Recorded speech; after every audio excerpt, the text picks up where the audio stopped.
So guys, for today's video guys is naglalaban naman tayo guys kasi wala nang damit na isusuot. Portuguese video. Bukas mag-duty na naman. Anong oras na? Alas 10 na pero naglalaba pa rin kasi kakatapos lang mag-remit. Ayan kasi yung loob ng opisina namin. Oh. Ito pala guys mga kasamahan ko dito guys sa opisina. Guys, ayan. Nice. Pa-shoutout pala sa mga Ilocano. Ayan. Ayan sila, mga busy pa sila. Mga busy pa sila guys. Ayan.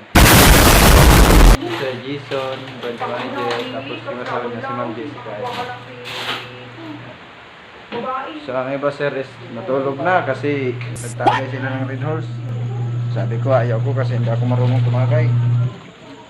Kaya ito na lang, naglaban na lang ako. Ayan o. Lalaban na lang tayo kasi wala rin magawa. May tulog na. Okay guys, yun na lang guys. Thank you very much. Ano? Nagawa ko. Wow.